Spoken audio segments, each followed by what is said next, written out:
اعوذ باللہ من الشیطان اللعین الرجیم بسم اللہ الرحمن الرحیم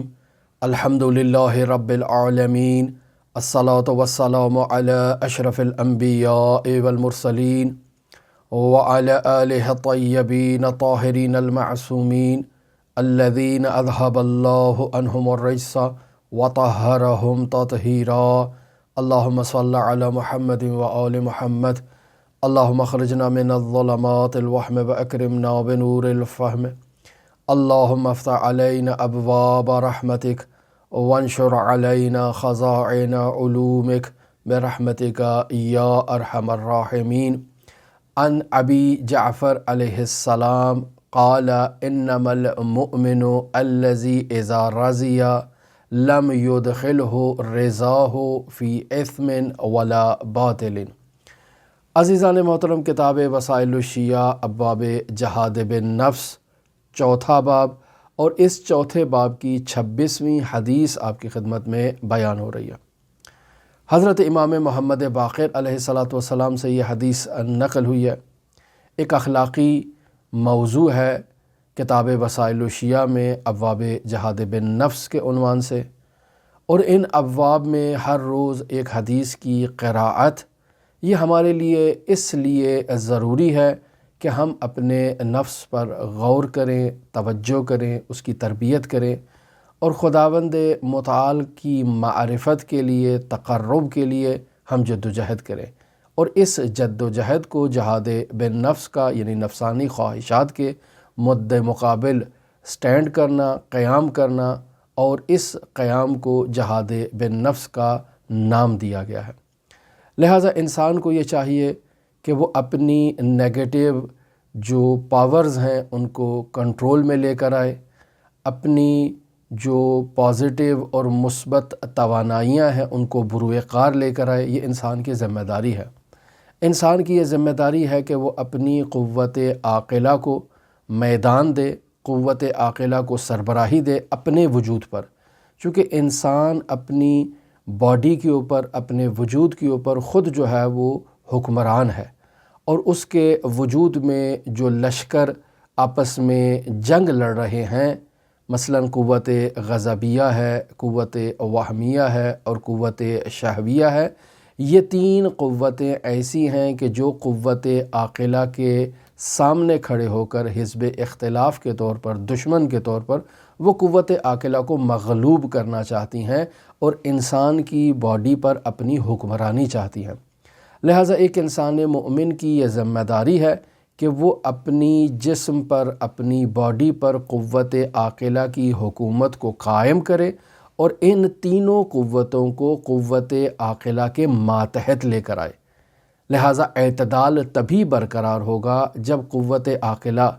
جو ہے وہ اس کے ہاتھ میں اس جسم کی اور اس انسان کی مینجمنٹ ہوگی، اور وہ اس قوت عاقلہ شہویہ سے بھی مدد لے گی، غضبیہ سے بھی مدد لے گی، اور وہمیہ سے بھی مدد لے گی اس ملک کی اور اس نظام بدن کی مینجمنٹ کو سنبھالنے کے لیے۔ لیکن اگر قوت عاقلہ مغلوب ہو جاتی ہے، غضب غالب آ جاتی ہے، وہم غالب آ جاتا ہے، یا شہوت غالب آ جاتی ہے، تو پھر یہ انسان کہلانے کا لائق نہیں ہے، بل ہم ازل کا مصداق ہے۔ لہٰذا عزیزان محترم، اس نقطے کی طرف توجہ ہونی چاہیے، اسی وجہ سے ان نورانی روایات کو آپ کی خدمت میں بیان کیا جا رہا ہے،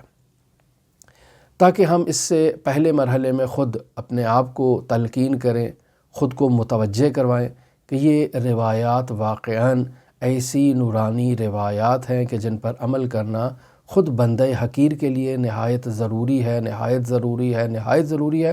اور جب میں ان احادیث کو بلند آواز میں قراءت کر رہا ہوں تو میری اس قراءت سے آپ حضرات بھی یقیناً مستفید ہوں گے، اور آپ حضرات کو بھی معلوم ہوگا کہ ہمارے نورانی ائمہ معصومین علیہم السلام اس جہاد بن نفس کے میدان میں ہم سے کس چیز کا مطالبہ کر رہے ہیں۔ لہٰذا 26ویں حدیث ہے، عن ابی جعفر علیہ السلام، حضرت امام محمد باقر علیہ السلام ارشاد فرما رہے ہیں، انما المؤمن، بے شک مومن کیا ہے، الذی، مومن وہ ہے، اذا رضی، جب وہ مومن راضی ہوتا ہے، خوشحال ہوتا ہے کسی مطلب کے اوپر تو لم یدخلہ رضاہ فی اثم ولا باطل، تو مومن اس خوشی کے خمار میں گناہ کو انجام نہیں دیتا ہے، مومن اس خوشی کے خمار میں کسی باطل اور ناحق مسئلے میں داخل نہیں ہوتا ہے۔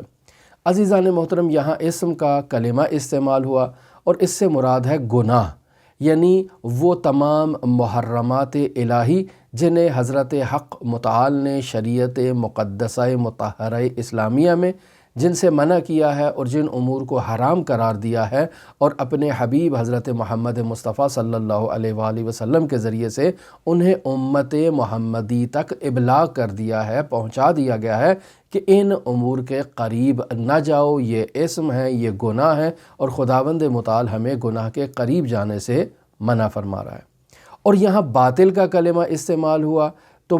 باطل سے مراد وہ تمام کام ہیں جن میں کوئی فائدہ نہیں ہے، یعنی لا یعنی قسم کے امور، یعنی بیہودہ قسم کے امور۔ پس ایک مومن بیہودہ امور سے اجتناب کرتا ہے، مومن حق سے دوری اختیار نہیں کرتا ہے، ہمیشہ حق کے دائرے میں رہتا ہے۔ لہٰذا مثال اس کی آپ کی خدمت میں بیان کرتا ہوں۔ ایک مومن ہے، اس کے گھر میں کوئی فنکشن ہے، مثلاً بیٹے کی شادی ہے۔ اب بیٹے کی شادی ہے یا بیٹی کی شادی ہے تو اس شادی کے خوشی میں وہ رسم حنا گھر میں منعقد کرتا ہے، اور اس رسم حنا کے فنکشن میں وہ ناچ گانے کی محفل کو منعقد کرتا ہے۔ اب یہ ناچ گانے کی محفل اسلامی تعلیمات میں حرام ہے، خداوند متعال نے اس قول الزور سے انسان کو منع فرمایا ہے، خداوند متعال نے اس لغو اور باطل اور بیہودہ کام سے انسان کو منع فرمایا ہے، اور اسے اسم کا درجہ دیا ہے، اسے گناہ کا رتبہ دیا ہے، اسے محرمات الہی کی فہرست میں بیان کیا گیا ہے۔ لہٰذا بیہودہ رسومات سے ایک مومن اجتناب کرتا ہے، چونکہ یہ بیہودہ رسومات باطل کا مصداق ہیں، انسان کو حق سے دور کر دیتی ہیں، چونکہ اکثر یہ رسومات ایسی رسومات ہیں کہ جو ہندو مذہب سے مسلمانوں کے درمیان یہ رائج ہوئی ہیں۔ لہٰذا اس میں بہت بڑا کردار میڈیا کا ہے کہ وہ وہاں سے رسومات کو جو ہے وہ اس کا پرچار کرتے ہیں، ان کی ترویج کرتے ہیں، ان کی تبلیغ کرتے ہیں، اور یہاں سے ہمارے مسلمان انہیں کاپی پیسٹ کرتے ہیں اور اپنی شادی بیاہ کے یا اپنی تقریبات میں انہی رسومات کو رائج کرتے ہیں۔ لہٰذا یہ باطل ہے اور حق سے دوری کا مصداق ہے۔ لہٰذا ایک مومن جب خوشحال ہوتا ہے تو وہ گناہ نہیں کرتا اور وہ حق سے دوری نہیں کرتا، اس کا خوشی کا فنکشن اسے باطل کی طرف نہیں لے کر جاتا، اسے گناہ کبیرہ کی طرف نہیں لے کر جاتا ہے۔ انسان نے دو جوانوں کی زندگی کا آغاز کرنا ہے، مشترکہ زندگی کا آغاز کرنا ہے، انہیں جو ہے وہ رشتہ ازدواج سے منسلک کرنا ہے، تو اس زندگی کے آغاز میں برکت ہونی چاہیے، نہ کہ گناہ ہونا چاہیے۔ اس زندگی کے آغاز میں حق کا دامن تھامنا چاہیے۔ اگر حق سے اعراض کریں گے، دوری کریں گے، تو یقینی بات ہے زندگی میں مشکلات آئیں گی، زندگی میں پریشانیاں آئیں گی، پھر یہ لوگ کہیں گے کہ ہمارے اوپر کسی نے تعویذ کر دیا ہے، پھر یہ لوگ کہیں گے کہ ہماری جو ہے نا وہ قسمت میں بندش آ چکی ہے، کسی سے تعویذ لکھوایا جائے تاکہ ہماری زندگی سے بندش کا خاتمہ ہو۔ عزیزان محترم، حق سے انحراف آغاز آپ لوگوں نے خود کیا ہے اپنی شادی بیاہ کی تقاریب میں، اور پھر زندگی میں ایسی رسومات کو آپ نے رائج کیا ہے جو حق نہیں ہے، آپ نے معیار حق کو قرار نہیں دیا ہے۔ آپ زندگی میں گناہ کرتے ہیں، طہارت اور نجاست کا خیال نہیں رکھتے ہیں، پاکیزگی کا خیال نہیں رکھتے ہیں، اللہ کی عبادت نہیں کرتے ہیں، احکام الہی پر عمل نہیں کرتے ہیں، اور پھر توقع یہ رکھتے ہیں کہ آپ کو کسی نے تعویذ کر دیا ہے۔ نہیں عزیزان محترم، ہم نے خود کو تعویذ کیا ہے، ہم نے خود کو نظر لگائی ہے، ہم نے خود کے خلاف جو ہے وہ اقدام کیا ہے، اور پھر بعد میں ہم دوسرے مسببات کو تلاش کرنے کی کوشش کرتے ہیں، اور خاندان میں وہ افراد جو ہمارے ساتھ رنجش رکھتے ہیں ان کے اوپر تہمت لگاتے ہیں کہ انہوں نے ہمیں تعویذ کر دیا ہے۔ پس حق سے ایک رائی کے دانے کے برابر انحراف اور دوری جو ہے وہ باطل کا مصداق ہے، اور ایک مومن اپنی خوشی میں کبھی بھی گناہ نہیں کرتا ہے، کبھی بھی باطل کی طرف ایک مومن جو ہے وہ جھکاؤ پیدا نہیں کرتا ہے۔ پھر امام محمد باقر علیہ السلام فرماتے ہیں وَإِذَا سَخِطَ لَمْ يُخْرِجْهُ سَخَطُهُ مِنْ قَوْلِ الْحَقِّ، کہ مومن جب کسی سے ناراض ہوتا ہے، جب مومن کسی سے غضبناک ہوتا ہے، تو اس مومن کی ناراضگی اور اس کا غضبناک ہونا اسے حق سے خارج نہیں کرتا ہے۔ وہ مومن اگر غضبناک ہو گیا ہے، وہ مومن اگر ناراض ہو گیا ہے، تو اس غضب اور ناراضگی کے نتیجے میں وہ کسی کا گریبان جا کر نہیں تھام لیتا ہے، وہ کسی کو گالیاں نہیں دینا شروع کر دیتا ہے، وہ کسی پہ تہمت لگانا شروع نہیں کر دیتا ہے۔ اگر مومن گالی دے تو اس کا مطلب ہے کہ یہ مومن نہیں ہے۔ کیوں؟ چونکہ اسلام میں گالی کی مذمت کی گئی ہے، اسلام گالی کی اجازت نہیں دیتا ہے، اسلام غیبت کی اجازت نہیں دیتا ہے، اسلام تہمت کی اجازت نہیں دیتا ہے۔ یہ غضبناک ہو گیا ہے لہٰذا گالی بھی دے رہا ہے، یہ غضبناک ہو گیا ہے لہٰذا یہ تہمت بھی لگا رہا ہے، یہ غضبناک ہو گیا ہے لہٰذا غیبت بھی کر رہا ہے، بہتان بھی لگا رہا ہے، اور ہر قسم کا وہ عمل انجام دے رہا ہے جس کی اسلام نے اس بات کو، اس شخص کو اجازت نہیں دی ہے۔ لہٰذا عزیزان محترم، اس بات کو ہمیں اپنے جو ہے وہ آویزاں کر لینا چاہیے، اپنے وجود کے ساتھ اس بات کو باندھ لینا چاہیے کہ ہمیشہ اس بات کا خیال رکھیں کہ انسان خوشی میں اللہ کے سامنے طغیان گر نہیں ہوتا ہے، گناہ نہیں کرتا ہے، انسان حق سے تجاوز نہیں کرتا ہے۔ غصے کی کیفیت میں بھی ایسے ہی ہے کہ انسان گناہ نہیں کرتا، انسان عصیان نہیں کرتا، انسان تجاوز نہیں کرتا، انسان راہ حق سے انحراف اختیار نہیں کرتا ہے۔ اور اگر منحرف ہو جائے ان دونوں میدانوں میں، یعنی خوشی کے موقع پر بھی اور غضب کی کیفیت میں بھی، تو اس کا مطلب ہے کہ ہم ابھی مومن نہیں ہیں۔ لہٰذا حضرت امام محمد باقر مزید فرماتے ہیں والذی اذا قدر، مومن وہ ہے کہ جب اسے قدرت ہوتی ہے، یعنی وہ طاقت میں آ جاتا ہے، تو لم تخرجہ قدرتہ الی التعدی الی ما لیس لہ بحق، تو اگر مومن طاقت میں آ جاتا ہے تو اس مومن کی طاقت کا نشہ اور طاقت کا خمار اس مومن کو حق سے تجاوز کرنے کی اجازت نہیں دیتا ہے۔ وہ حق کے دائرے میں رہ کر اپنا جو ہے وہ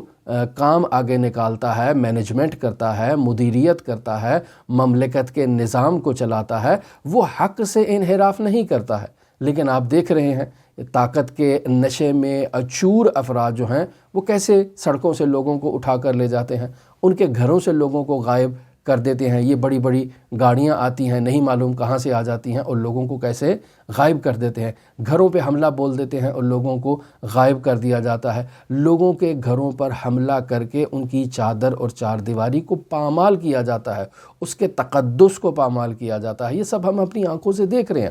لوگوں کے گھروں میں داخل ہوا جاتا ہے اور ان کے قیمتی سامان کو لوٹ لیا جاتا ہے، قیمتی سامان کو توڑ دیا جاتا ہے، تہس نہس کر دیا جاتا ہے، اور یہ سب طاقت کے نشے کے خمار میں اور اس نشے میں چور افراد جو ہیں وہ یہ احکامات جاری کرتے ہیں، اور ان کے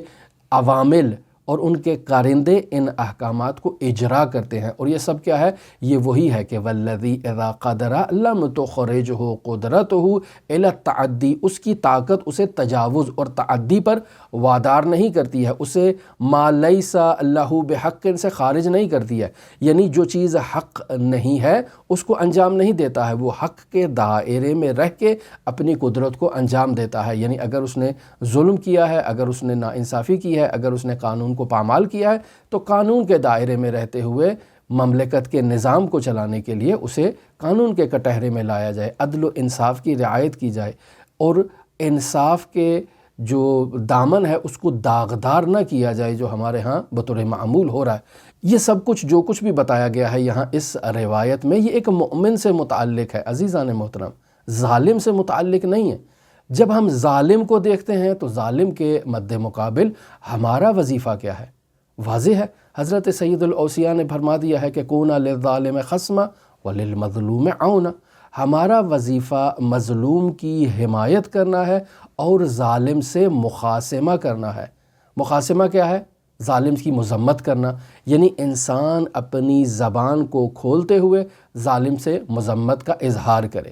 اگر انسان اپنی زبان کا استعمال نہیں کر سکتا تو اپنے اعضاء و جوارے سے ظالم کی مذمت کرے۔ اگر انسان اعضاء و جوارے کا بھی استعمال نہیں کر سکتا تو انسان اپنے انداز سے یوں ظاہر کرے کہ وہ ظالم کی مذمت کر رہا ہے، وہ ظالم کے اس عمل کی حمایت نہیں کر رہا ہے۔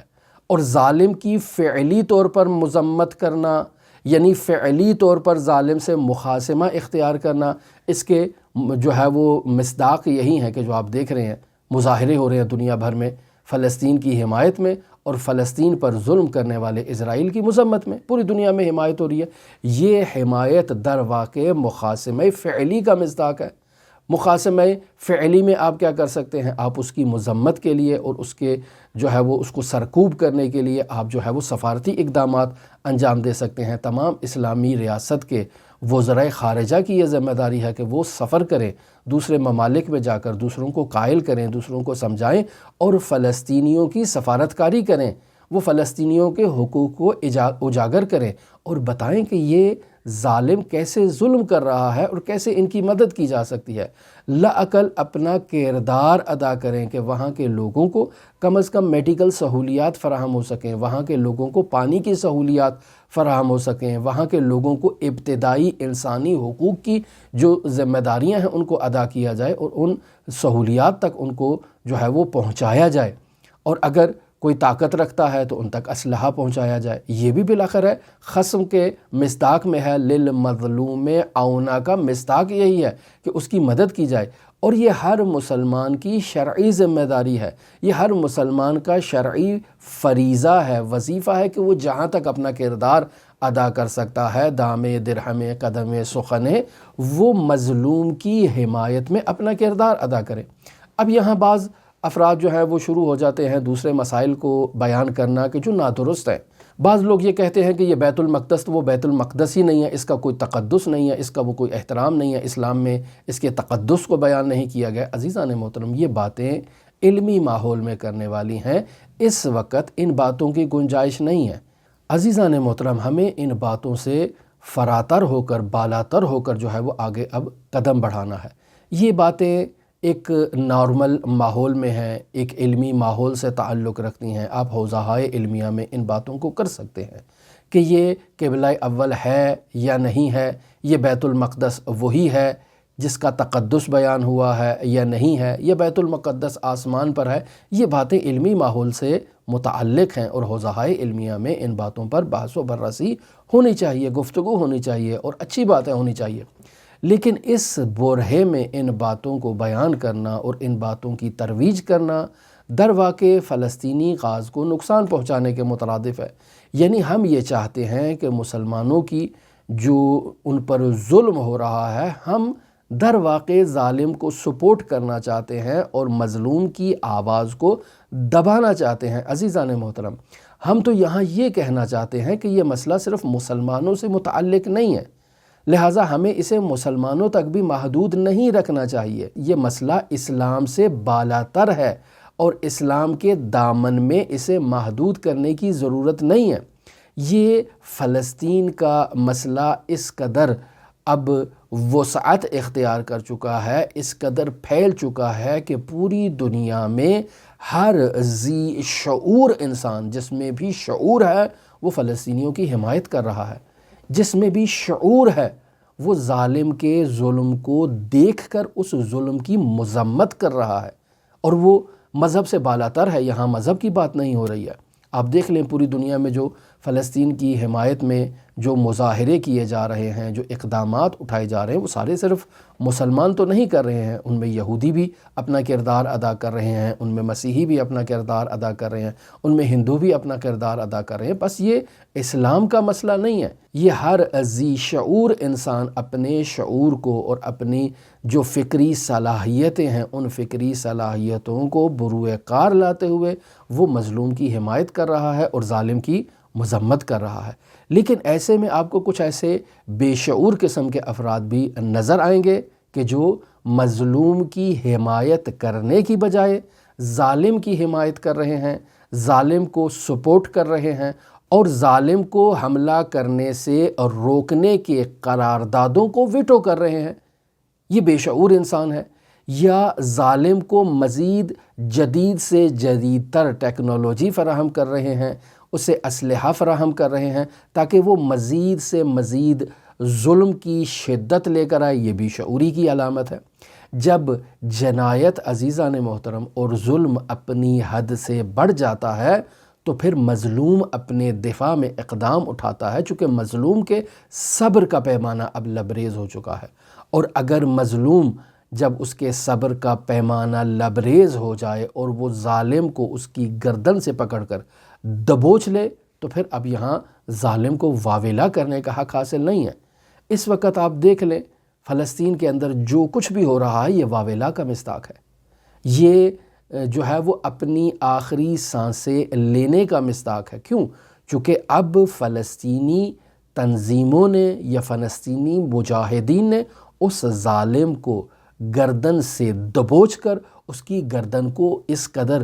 دبا دیا ہے، اس قدر اس کو فشار دیا ہے کہ اب اس کا سانس جو ہے وہ رکنا شروع ہو گیا ہے، اب اس کو گھٹن محسوس ہو رہی ہے، اور وہ اپنی زندگی کے بقا کے لیے اور تسلسل کے لیے ان حملات میں شدت لا رہا ہے۔ لہٰذا آپ دیکھیں کیسے سے کیسے وحشیانہ انداز میں وہ جو ہے وہ ٹارگٹ کر رہا ہے، بچوں کو ٹارگٹ کر رہا ہے، خواتین کو ٹارگٹ کر رہا ہے، انہیں شہید کر رہا ہے، ان پر ظلم کر رہا ہے، اور تمام جو فلسطین کا جو علاقہ غزہ ہے اس کو جو ہے وہ ملیامیٹ کر رہا ہے۔ یہ کیوں؟ یہ اس بات کی علامت ہے کہ اس کا دم گھٹ رہا ہے، اس قدر اس کو جو ہے وہ اس کی گردن کو انہوں نے دبا دیا ہے اور اس قدر دبا کر رکھا ہے کہ اب اس سے سانس لینا جو ہے وہ دشوار ہو رہا ہے، اور وہ واویلا کر رہا ہے، اور اس کی واویلا کی جو فریاد ہے وہ کہاں کہاں تک پہنچ رہی ہے کہ اب آپ دیکھیں کہ ہیڈ آف اسٹیٹ کو باقاعدہ دورہ کرنا پڑ رہا ہے، اور کل وہ آ رہا ہے وہاں دورہ کرنے کے لیے تاکہ ان کو تسلی دے کہ بھئی ٹھیک ہے، اس نے آپ کی گردن کو اگر پکڑ لیا ہے تو تھوڑا حوصلہ رکھو، آپ دنیا کی سپر پاور طاقتوں میں شمار ہوتے ہیں، آپ سے ایک تنظیم نہیں سنبھالی جاتی ہے، آپ سے ایک گروہ نہیں سنبھالا جاتا ہے، تو آپ تھوڑا صبر کریں، تھوڑا سانس لیں، اتنا فریاد نہ کریں، اتنا آہو بکا نہ کریں، اتنا واویلا نہ کریں، آپ ایسا نہ کریں۔ تو گویا کہ ان کی ڈھارس بننے کے لیے ہیڈ آف اسٹیٹ کو خود اٹھ کر آنا پڑ رہا ہے۔ لہٰذا عزیزان محترم، ہماری یہاں مظلوم کے ساتھ حمایت یقینی بات ہے، ہمارا دینی وظیفہ ہے، ہمارا اسلامی فریضہ ہے، لیکن یہاں اسلام سے اور دین سے بالاتر ہو کر ہر ذی شعور انسان جو ہے وہ حمایت کرے گا، ہر ذی شعور انسان جو ہے وہ ظلم کی مذمت کرے گا اور ظالم سے کہے گا کہ تم ظلم کر رہے ہو، اور اس ظلم کو جلد از جلد بند ہونا چاہیے۔ اور رہبر معظم نے کیا خوب فرمایا ہے، اور فرماتے ہیں کہ اگر یہ ظلم بند نہ ہوا تو پھر جتنی بھی مقاومت کی تنظیمیں ہیں یا جتنے لوگ بھی مقاومت کر رہے ہیں، اگر ان سب نے مل کر ظالم کو اس کی گردن سے دبوچ لیا اور اس کو جو ہے وہ ہر طرف سے اسے اپنے قبضے میں لے لیا اور قابو میں لے لیا، پھر آپ نہ کہیے گا کل کو ہمیں کہ اب جو ہے نا وہ آ کر آپ جو ہے وہ ہمیں بچائیں، اب آپ ہماری فریاد رسی کریں، ہماری جو ہے وہ داد رسی کریں۔ جیسے اب آپ دیکھیں پوری دنیا میں وہ پیغام پہنچا رہے ہیں کہ بھئی کسی طرح سے ہماری فریاد رسی کی جائے، ہماری مشکل کو حل کیا جائے۔ تو عزیزان محترم، روایت جو ہم نے بیان کی آپ کی خدمت میں امام محمد باقر علیہ السلام سے، یہ ایک مومن کی خصوصیات کو بیان کر رہے ہیں امام محمد باقر علیہ السلام، اور فرما رہے ہیں کہ مومن جب طاقت میں ہوتا ہے تو طاقت کے نشے کے خمار میں وہ ظلم نہیں کرتا ہے، وہ تعدی نہیں کرتا ہے، وہ حق سے تجاوز نہیں کرتا ہے، یہ مومن کی علامت ہے۔ لیکن ظالم اگر ظلم کر رہا ہے، تعدی کر رہا ہے، تجاوز کر رہا ہے، حق کو پامال کر رہا ہے، تو اب یہاں ہماری ذمہ داری ہے کہ ہم اس ظالم کو اس کی گردن سے دبوچ لیں۔ جتنا ہم اپنا کردار ادا کر سکتے ہیں ہمیں اپنا کردار ادا کرنا چاہیے۔ ہماری دعا ہے کہ خداوند متعال فلسطینی مظلوموں کی مدد فرمائے۔ ہماری دعا ہے کہ خداوند متعال اس ظالم کے ظلم سے انہیں نجات عطا فرمائے اور اس ظالم کو نیست و نابود فرمائے۔ جتنی بھی